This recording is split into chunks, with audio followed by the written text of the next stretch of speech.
Welcome back. Today we've got a rare outing in my other daily driver, which is a Lupo, a VW Lupo from 2021.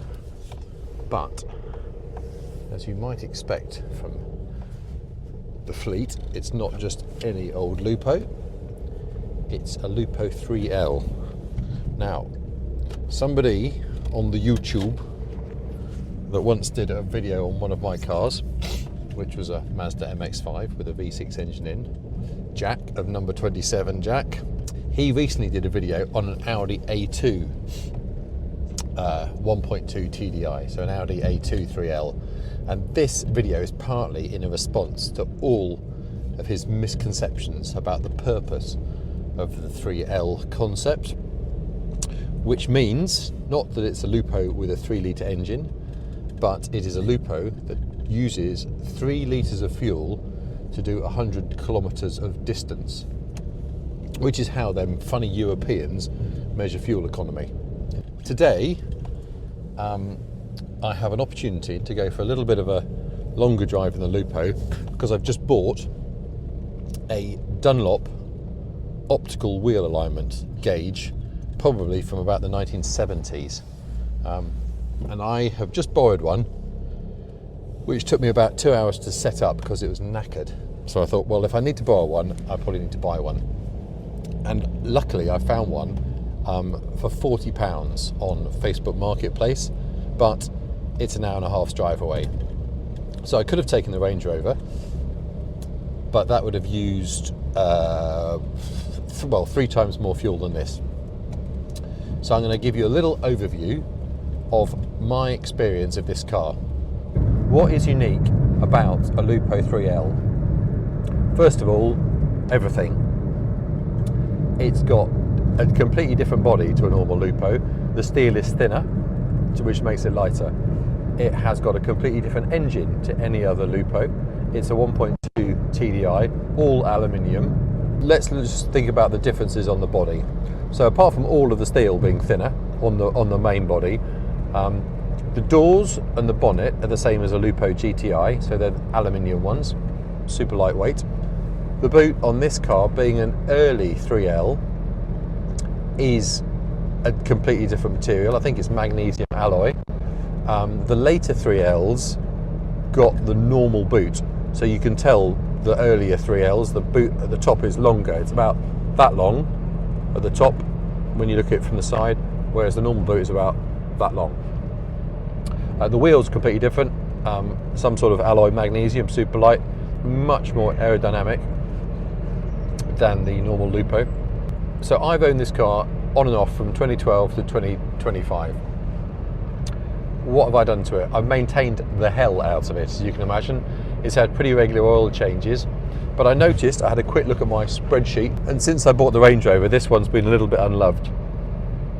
You can't drive 2 cars at once, and this only had 4 tanks of fuel in it in 2024, and we're now towards the end of March 2025.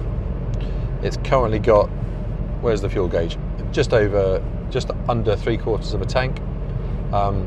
It's currently reading 3.4 litres per 100 kilometres, and that's the average that this car has managed since I bought it back in 2018. I haven't reset that fuel trip since then. So that's 7 years worth of fuel economy data right there, which I'll tell you what it is in miles per gallon, but I can't work that out in my head right now.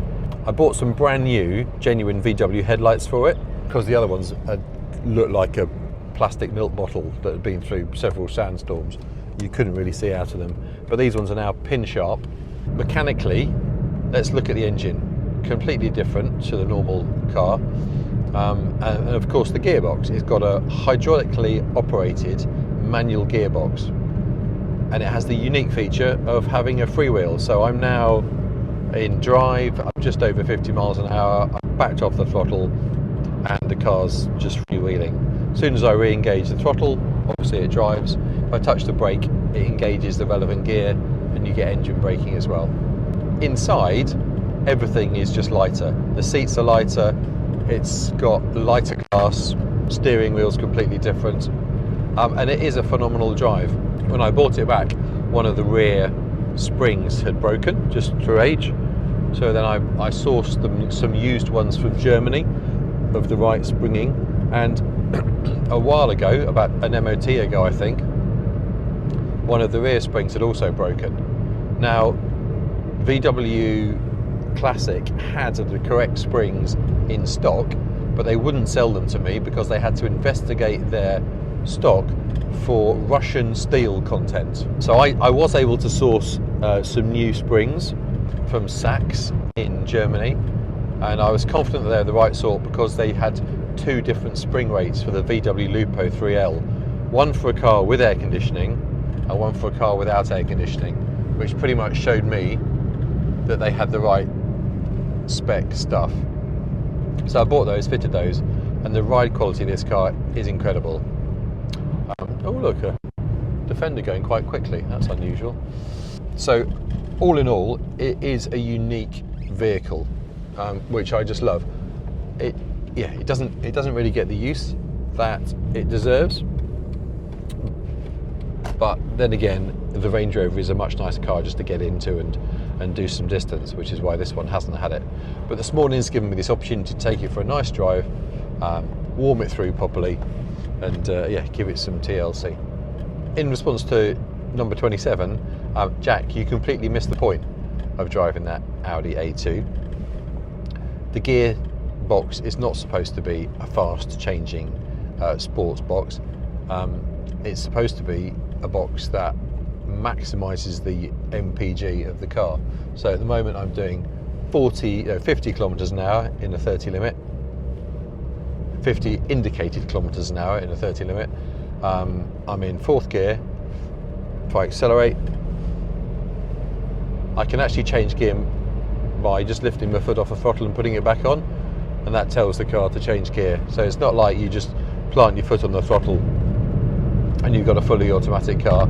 You can actually almost change gear just using your right foot, just by backing off and reapplying the power. So it's a pretty clever thing, really.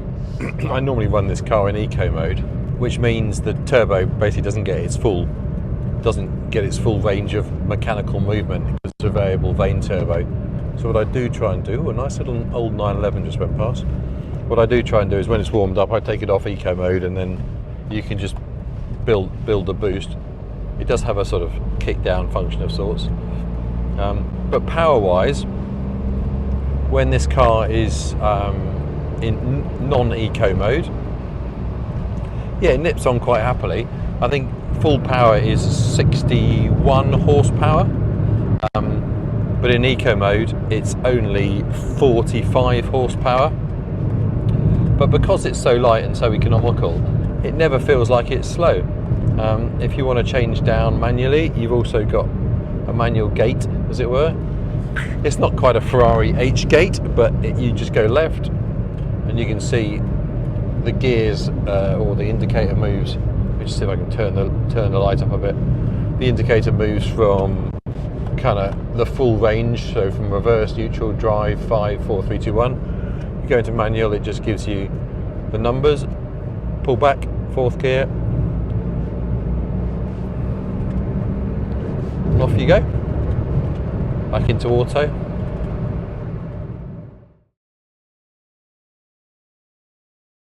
Right, there we go. We've got not only the Dunlop A040, I think it's called, but also a couple of turntables which weigh a ton. But might get that started this evening. It's got no eyepiece on the thing, but that's no great shakes. I'll take it all apart, give it a good clean up, and see how it looks when it's done. So, just coming back into Stratford, and it's been fantastic. It's quite capable of staying with the traffic at pretty much whatever speed you feel like driving, as long as you're being observant. It is a unique little car. It's got a fantastic ride quality, which for a small car is rare, unlike the Audi A2 that Jack tested. I had an Audi A2 3L that I bought unseen from Germany. I flew into Germany, drove it back. the moment I collected it, I knew I made a mistake because it smelt of smoking.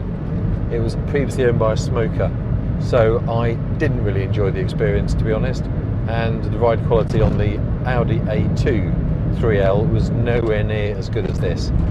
It's almost like they kind of put that engine in that car and made it a 3L version as an afterthought. I mean, it's a good platform for it because it's all aluminium, but this was the only, I think, bespoke built 3L car that VW did. If you're interested, obviously the successor to this was the VW XL1, which was a crazy thing. So I think the XL1 is the true successor to the Lupo 3L, and I think they're 100 grand. And this isn't. This is probably worth, no, 4.5, 5 to the right buyer, but it's not for sale. My son will not let me sell it. Anyway, thank you for joining me. I hope you found the Lupo interesting as an automotive oddity.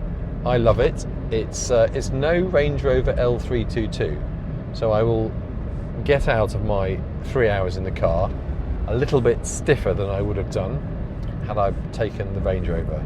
But then again, it's used 1/4 of a tank of fuel for 3 hours of driving, so that's not too bad at all. Anyway, take care of yourselves, and I shall see you again very soon.